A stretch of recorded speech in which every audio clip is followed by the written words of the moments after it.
tanto ruido confunde. ¿Qué o quién estará detrás? ¿Te atreves a abrir? En la web suena más fuerte y claro. Cabecera MX presenta El Timbre. Iniciamos.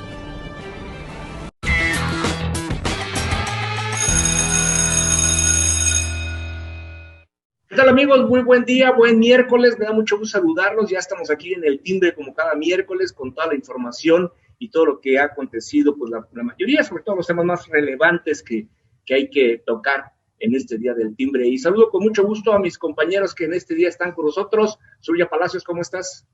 Hola, ¿qué tal? Alberto, Héctor, encantada. Feliz miércoles para todos. También saludo a Héctor Romero. ¿Cómo te va, Héctor? Hola, Zulia. Hola, Alberto. Buenos días a todos. Excelente, pues ya estamos aquí una vez más en El Timbre. Yo lo invito a usted que nos sigue a que pues haga llegar todos sus comentarios a través de las redes sociales de cabecera que están disponibles para usted, y con mucho gusto atenderemos sus comentarios. Y bueno, pues vamos a dar inicio. El día del lunes pasado se llevó a cabo ya pues como cada año se conmemoró el famoso 8M, que es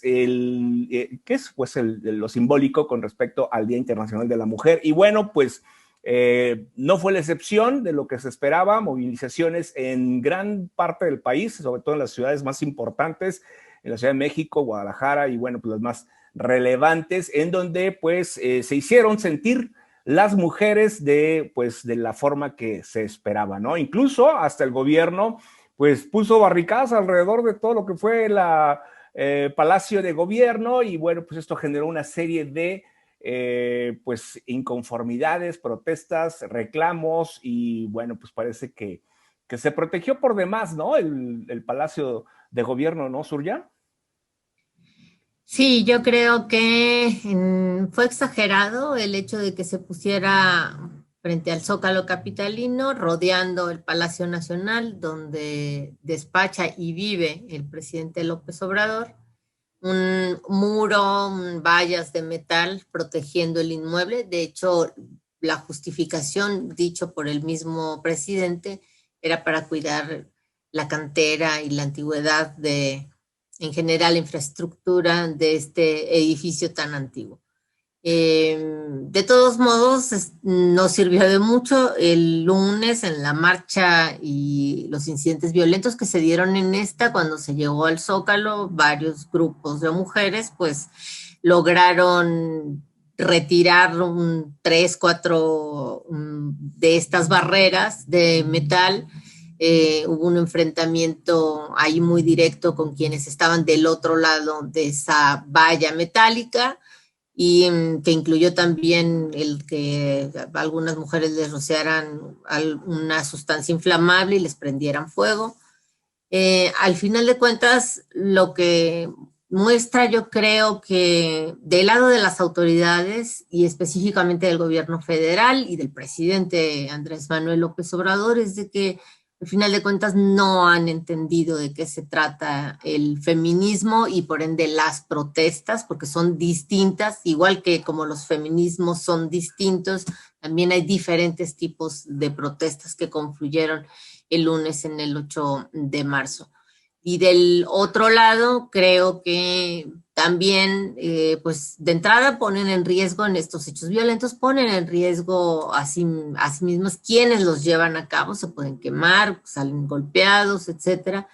Pero yo creo que en general el contexto que debemos de ver de parte de lo que son las protestas y estos hechos violentos por algunos de los grupos o personas que participaron en esta marcha es el reclamo, si no que obviamente no podemos justificar el hecho de que se vandalicen inmuebles, tanto públicos como privados, y que se golpeen a policías o que haya un enfrentamiento con las fuerzas del orden. Eso no se justifica, pero yo creo que sí debemos de entender que son nuevas formas de realizar una protesta a partir de que los reclamos de que se acabe y que se mejore la seguridad y que se acabe la violencia en contra de las mujeres no han sido atendidos a cabalidad por todas las autoridades a nivel federal y a nivel de las localidades, los estados y los municipios.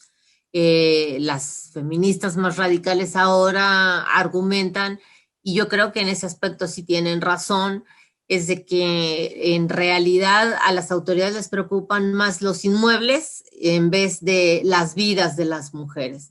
Y en respuesta que, no me escuchas por los feminicidios y la violencia cotidiana que se sufre, bueno, entonces la manera en la que me voy a hacer escuchar es a partir de estos hechos que pueden ser incluso considerados como vandálicos, que no se justifican, pero yo creo que sí debemos de entenderlos, porque no es posible que un país se precie de ser democrático, se precie de tener un Estado de Derecho, cuando, como en México, 10 mujeres mueren en promedio diariamente por algún hecho violento. Si no es un feminicidio, de cualquier forma es un homicidio. Le privan la vida a 10 mujeres todos los días en este país, y eso es algo inaceptable. Héctor, más allá de los de las vallas, también se generó una especulación con respecto a los hombres que estaban en la azotea de Palacio Nacional. Esto, junto con las vallas, también viene a ser como parte de ese aparato represor del Estado. Bueno, yo creo que fue impresionante el miedo que le tuvieron a la manifestación de las mujeres. Y déjame decirte que la gente, las fotos que vio, eran de ese muro parecido al de Trump que pusieron en el Zócalo. Pero hay que reconocer que atrás de ese muro, y benditas las imágenes de los drones de la prensa, porque entre ese muro y otro muro triple que estaba atrás, estaban los desaparecidos granaderos y los desaparecidos del Estado Mayor Presidencial y algunos militares. Ahora, estaba la valla del operativo de vigilancia de estas gentes armados con gases lacrimógenos, etcétera. Luego esa malla triple y luego otra blanca todavía antes de Palacio y luego toda la banqueta de Palacio. Entonces, pues hacía mucho que no veíamos ese tipo de protección en Palacio Nacional. No lo justifico, tampoco justifico la violencia, bendito el derecho de libre manifestación. Qué bueno que las damas se manifiestan. Qué lástima que el presidente no tuvo la sensibilidad política para entender el mensaje.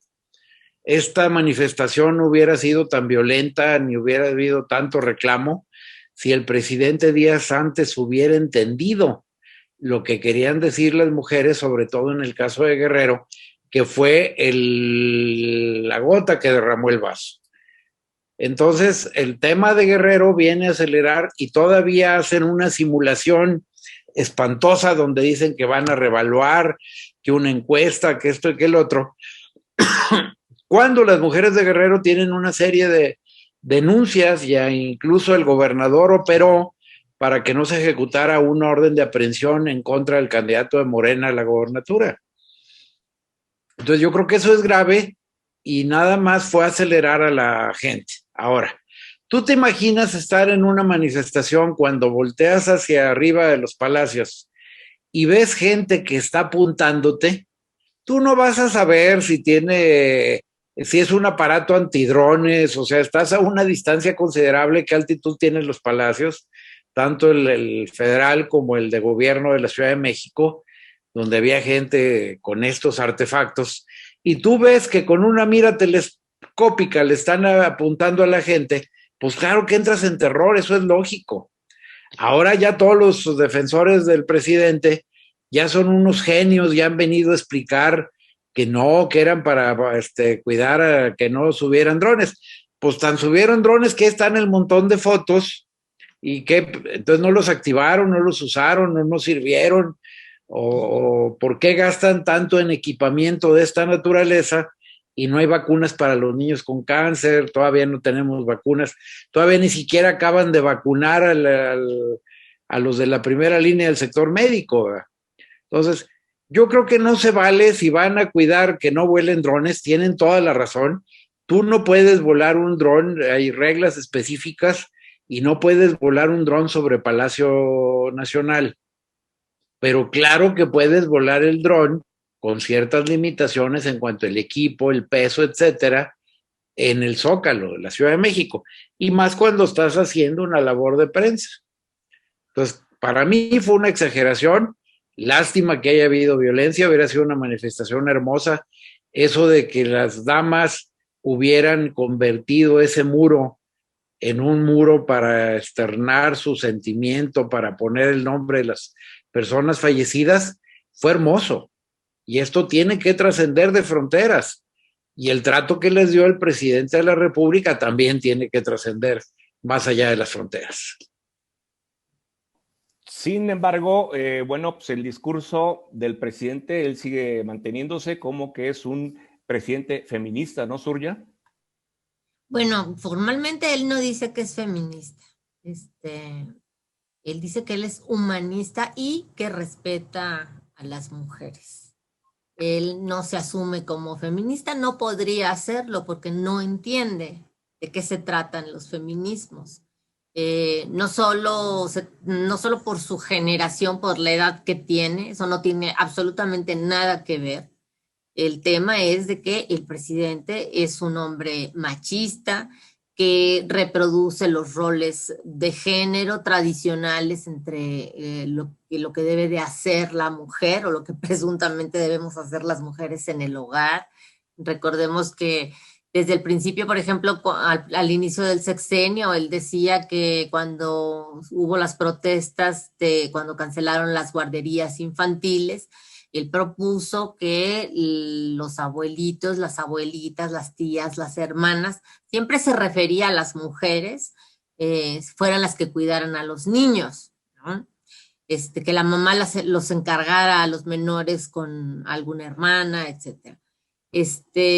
Ahora también lo ha dicho con la pandemia, que son las hijas las más abnegadas y las que normalmente son las que cuidan a los enfermos, a los padres y abuelos enfermos, etcétera. Es decir, él tiene como pensamiento los esquemas específicos del sistema patriarcal y él de ahí no se va a mover. ¿Por qué? Porque no entiende y tampoco quiere entenderlo, eso es obvio. Este es el tercer 8 de marzo que tiene en el poder, es decir, ya tuvimos el 8 de marzo en el 19, en el 20 y ahora en el 21. Han sido 3 oportunidades para que rectifique, para que escuche a alguien de su gabinete, que le explique específicamente cuáles son las luchas feministas. No tiene ninguna intención de moverse en eso.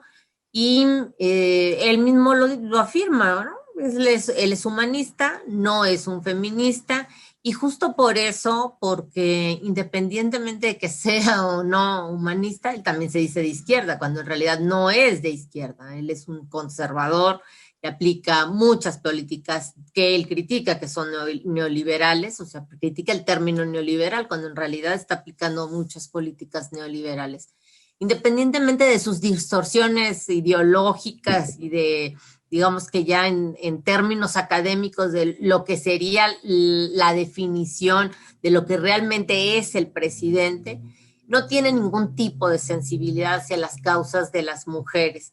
Y el hecho de tener un gabinete paritario en el que el 50% de las mujeres o miembros del gabinete sean mujeres, eso no quiere decir que esté promoviendo políticas de género de acuerdo con la agenda feminista. Las cuotas de género y la participación de la mujer en ámbitos como el gobierno federal no garantizan que realmente se esté trabajando en favor de los derechos de las mujeres. Simplemente una de las pruebas es de que la violencia en contra de la mujer en este país no se ha reducido, sino que se ha incrementado en esta administración. Si ya estábamos mal con Calderón, estuvimos peor con Enrique Peña Nieto, bueno, pues ya superó a los dos la administración López Obradorista en términos de violencia, feminicidios y desapariciones de mujeres. Es vergonzoso que no tenga ningún tipo de sensibilidad. Y lo peor de todo, que es, digamos, que con lo que se cierra con broche de oro el asunto de que en realidad es un machista el presidente, pues el hecho de pensar y decir públicamente que las mujeres y el movimiento de protestas está siendo manipulado instrumentalizado por la derecha y por los conservadores. Es decir, reproduce de nueva cuenta el asunto como si las mujeres fuéramos tontas, menores de edad, como si nos dejáramos influenciar, como si realmente fueran personas de carácter conservador que estuvieran alentando este tipo de protestas, cuando en realidad una de las demandas principales de todas las últimas marchas de las mujeres es la legalización, la despenalización de la interrupción legal del embarazo, del aborto. Esa es una de las consignas del feminismo, es una consigna muy liberal que muchas mujeres no están de acuerdo con ellas porque realmente tienen un pensamiento conservador, al igual que el presidente. Entonces, eso de decir que las mujeres somos manipulables o estamos siendo manipulados, realmente es de dar vergüenza para un presidente. Y bueno, evidentemente este es un discurso que él reproduce todos los días para sus seguidores, ¿no? Cuando la vida real corre por otro lado. Y en ese aspecto, bueno, pues ya sabemos cuál es la postura conservadora, hiperreligiosa de López Obrador, de que pretende, no está de acuerdo con la interrupción legal del embarazo y él pretende, siempre que se le pregunta del tema, dice que hay que hacer una consulta y que se decida, que sea la que se decide, un tema que se decide entre la ciudadanía, cuando los derechos de las mujeres y ningún otro derecho debe estar sujeto a la consulta. Entonces realmente pues el presidente no entiende que no entiende, igual como sucedió con la administración de Peña Nieto. Pues lo que queda claro es que independientemente del gobierno o de quien gobierne nuestro país, ha quedado en deuda con las mujeres en nuestro país. Esa es la conclusión de todo ello. Sigue quedando la deuda pendiente con las mujeres y esperemos algún día sean realmente escuchadas y apoyadas como se debe de llevar a cabo. Otro tema que me gustaría platicar es el caso de Rosario Robles. Rompe la negociación, aparente negociación que se tenía con la fiscalía y bueno, pues ya ahora dice que puede hablar en contra de Luis Videgaray. Héctor. Bueno, hay que ver realmente cómo va a estar el tema porque acuérdense que la acusan de 2 delitos diferentes y en su cuenta de Twitter manifiesta que no va a negociar, que se va a enfrentar al proceso, aunque por el otro lado está negociando en el otro lado. No sabemos en realidad hasta dónde vayan a llegar, porque por el delito que se le acusa debería estar en libertad. La señora a sus 64 años es una presa política. O sea, hay que reconocer que ella debería estar en libertad enfrentando el proceso penal como cualquier ciudadano, porque acuérdense que en este país tenemos un principio de presunción de inocencia y a la señora todavía no se le prueba que sea culpable. Entonces no tenía por qué a esa edad estar negociando su libertad, que le quieran aplicar, hacerla testigo protegida por temas políticos, porque la quieren usar como ariete en contra de los funcionarios cercanos de Peña Nieto. Yo no sé si sean culpables o no. La ventaja es que Rosario ya se envalentonó y ahora dice, pues ahora ya no llego a arreglos, voy a enfrentar el juicio, ya no voy a buscar una reducción de pena y vamos topándole hasta donde llegue. Y eso es bueno porque yo la verdad desde un principio, y lo publiqué en varias columnas, yo siempre he pensado que la señora es una presa política que han utilizado para tratar de golpear y que en realidad no hay los suficientes elementos de prueba para declararla culpable en este proceso penal que está enfrentando. Y mucho menos cuando le quieren, después de culparla de un proceso, colgar milagritos de otros procesos que inclusive desde el punto de vista técnico ya prescribieron algunos de ellos. No sé qué opines, Uri. Sí, es cierto. El proceso actual, el que está por llegar a la etapa intermedia, a finales de marzo se prevé que se lleve a cabo la audiencia intermedia del proceso, que se le sigue por 2 delitos de ejercicio indebido de funciones. Así es. Realizados o ejecutados de manera continuada, por los cuales la Fiscalía General de la República ha solicitado o va a solicitar formalmente al juez que le den una sanción de 21 años de prisión, lo que es, digamos, la pena máxima entre las penalidades y el agravante de que fueron de manera continuada.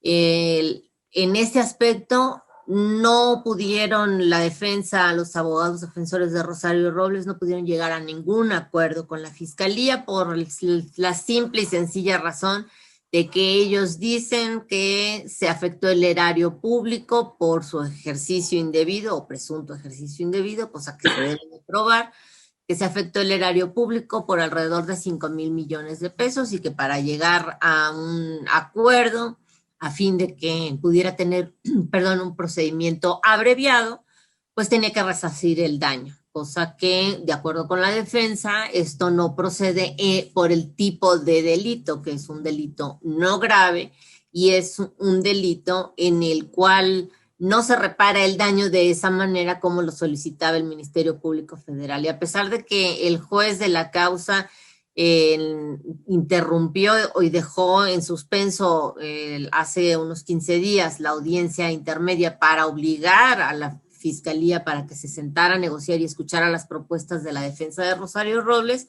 aún así no llegaron a ningún acuerdo. Y bueno, se va a enfrentar al juicio oral después de la etapa de intermedia, que va a ser a finales de marzo. Enseguida, bueno, pues ya todo se prepara para el juicio oral y veremos pues en lo que determina al final de cuentas el juez.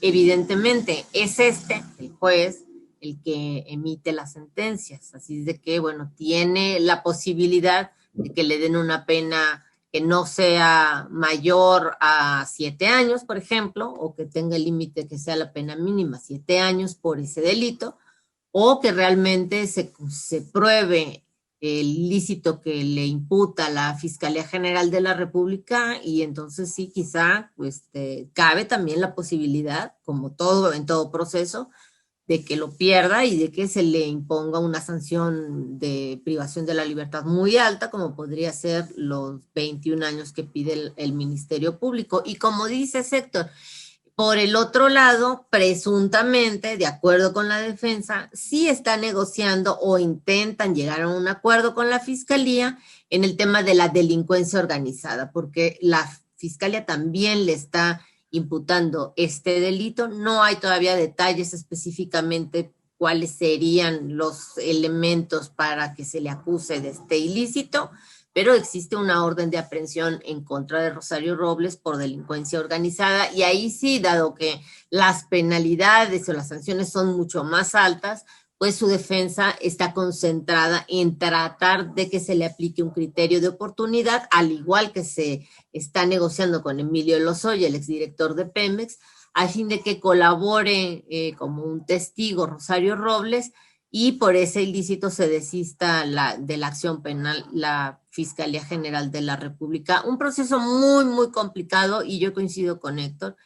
Ella no debería de estar en la cárcel, debería de estar siguiendo su proceso en libertad. Se trata de un delito que no es grave, el ejercicio indebido de funciones, y no ha gozado de estos beneficios que están contemplados en la ley, simplemente también porque hay una cuestión de género en su contra, porque resulta que, como ella misma dijo en una publicación que hizo el Universal el lunes pasado, bueno, resulta que todos los que han cometido delitos de cuello blanco, entre ellos Emilio Lozoya, aunque Rosario Robles no lo menciona, pues no han pisado la cárcel, a pesar de que, por ejemplo, Lozoya es confeso, él admitió que recibió sobornos en la trama de corrupción Odebrecht. Entonces, realmente sí es muy injusto que se estén ensañando con ella.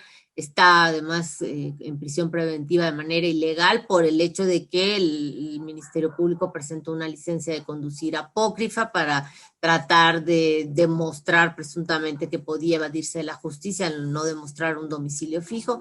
Entonces, en general ha habido muchísimas irregularidades y ante este escenario yo creo que tiene pocas posibilidades de que sea absuelta por este delito. Ella se va a declarar inocente, pero aún así yo creo que sí, al final de cuentas, cuando se concluye el proceso, sí va a haber una sanción en su contra. Yo adicionaría, perdón Alberto, Yo adicionaría un tema importante que hay que considerar y que la gente lo tiene que considerar, que el juez de la causa es sobrino de la principal enemigo de Rosario. Y esto ha venido a agravar más la situación porque además el señor no se ha querido excusar de conocer del tema, porque hay una gran enemistad familiar entre ellos. Entonces, ahí hay una situación que ya la Suprema Corte inclusive debería haber intervenido en el caso y no lo han hecho. Ese es otro agravante en contra de la señora, por lo que yo afirmo radicalmente que hay un ejercicio indebido de la acción policíaca ministerial por un tema político en contra de ella y por quererla obligar a declarar en contra de funcionarios del gabinete pasado. Al menos dos situaciones de irregularidad, al menos dos, las que ya señalaron, el que esté llevando el proceso dentro de prisión y este asunto del juez, el sobrino de Dolores Padierna, ¿verdad? Es de quien hablamos. Híjole, pues es un tema muy complicado. Es, en cierta forma, si Rosario Robles llegase a hablar o mencionar nombres, significaría esto hacerle el caldo gordo al gobierno de la 4T, ¿no? Pues es que es lo que quieren, al final de cuentas quieren también utilizarla como mecanismo de escándalo, que se hagan declaraciones y que éstas sean reveladas a la prensa para que se produzca un escándalo mediático que también le sirve de distractor a la actual administración, independientemente de que al final de cuentas pues se pueda juzgar o no a algún otro personaje político de la administración pasada. Porque bueno, ahí están las declaraciones también que hizo Emilio Lozoya y bueno, hasta ahora no se ha concretado que se ejerza acción penal en contra, por ejemplo, de Luis Videgaray, el ex canciller de Enrique Peña Nieto, exsecretario de Hacienda también. Entonces, al final, el problema es de que todos estos casos pretenden litigarse tanto de las dos partes, tanto de la fiscalía como de los abogados defensores en los medios de comunicación, cuando en realidad se trata, como dice Héctor, de un asunto eminentemente político y que afecta de diferente forma dependiendo del personaje de que se trate. Yo creo que sí, insisto, hay una aplicación diferenciada de la ley, del derecho, con respecto a Rosario Robles en contraste con lo que ha tenido Emilio Lozoya, por ejemplo, ¿no? Que ese sí que, o sea, no son 5,000 millones de pesos, son millones de dólares la afectación y los sobornos que habría recibido Lozoya, que él mismo admitió y que tras esa admisión hizo una denuncia de hechos ante la fiscalía, señalando a varios políticos, entre ellos a Luis Videgaray Caso. Y de eso no sabemos en qué se ha concretado. La fiscalía no ha concluido su trabajo y nos queda de ver en ese tema. Sin embargo, sí están muy al pendientes de mantener en prisión y privada de su libertad a Rosario Robles, lo cual pues muestra esto, el uso político del derecho y una aplicación diferenciada por razón de género de las leyes en contra de una persona que en realidad tiene conflictos políticos con quienes ahora están en el poder. Mejor dicho, imposible. Así es de que, pues bueno, vamos a esperar qué es lo que ocurre y lo que acontece en este juicio que enfrenta Rosario Robles. Ya casi estamos por despedirnos, pero me interesa rápidamente su opinión con respecto a pues la ley de la reforma, la reforma a la ley de industria eléctrica que ya está publicada, ya se publicó y pues entra en vigor esta ley que a pesar de que ya hubo amparos y ya hubo una serie de inconformidades, pues aún así se aprueba y entra en vigor. ¿Qué nos dicen al respecto? Se deben de apurar las empresas de energías limpias. La reforma a la ley de la industria eléctrica se publicó la tarde del martes, de ayer martes, y por ende entra en vigor este miércoles, por lo que, de acuerdo con la ley de amparo, se pueden promover los amparos a partir de mañana jueves. Y tienen para ello 30 días, considerando que se trataría de una impugnación a través de amparo como si por una ley autoaplicativa, es decir, que no se necesita ningún acto de autoridad para reclamarla ante tribunales por inconstitucional. Entonces, digamos que estaremos viendo los amparos que se vendrán de parte de estas empresas que resultarán afectadas por esta reforma a la ley de la industria eléctrica que prioriza la Comisión Federal de Electricidad y deja en último lugar el que se despache o el que provean de electricidad este tipo de empresas que producen luz a partir de la energía del viento, la eólica y la energía solar. Yo creo que van a ser muchos los amparos en este tema y también debemos de esperar la acción de inconstitucionalidad que anunciaron los diputados y senadores de oposición que también van a interponer. Esa la tiene que resolver la Suprema Corte de Justicia de la Nación. Héctor, te escuchamos. Bueno, yo coincido al 100% con Surya. Habrá que aclarar que tienen que ir a un juzgado de distrito porque es amparo indirecto, por ser amparo contra leyes. Es competente el juez de distrito del domicilio de las empresas.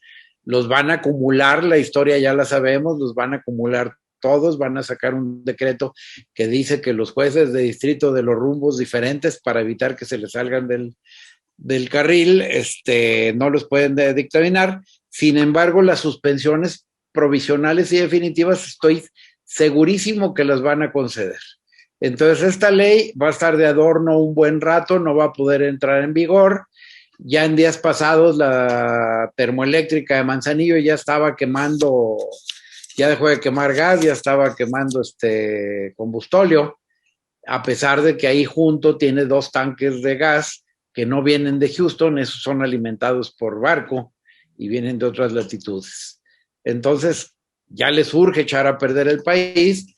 Esta ley le dé la torre a todo lo que tenemos en la industria eléctrica, con las ventajas de las energías limpias, va atenta contra los tratados internacionales que México ha celebrado en materia de contaminación ambiental. Pero me voy a regresar un poquito al tema que son importantes para ellos. Primero, publicar la ley y lo de Rosario Robles fue un excelente distractor porque acuérdense que el martes compareció el segundo auditor de la Auditoría Superior de la Federación y ratificó sus cifras de los desfalcos del aeropuerto, del nuevo aeropuerto de la Ciudad de México y de todo lo que habían dicho que el presidente tenía otras cifras, aclaró su metodología, la ratificó, explicó el por qué tenía la razón, dijo que el aeropuerto nos va a seguir costando 26 años, eso demuestra que la cifra se quedó corta, entonces ya no quieren que se haga ruido por allá, ya como que le bajaron totalmente el tono para evitar que eso se haga otra vez suba medios, y yo creo que todavía tenemos mucho que ver en relación al costo real del aeropuerto de la Ciudad de México y su cancelación. Pues estaremos pendientes de todo lo que acontezca con estos temas que pues muy atinadamente y puntualmente están ustedes aportando. Gracias una vez más, gracias Surya, gracias Héctor, yo lo espero el próximo viernes, que tengan un resto de semana formidable, aquí lo espero el próximo viernes, que tengan un buen día.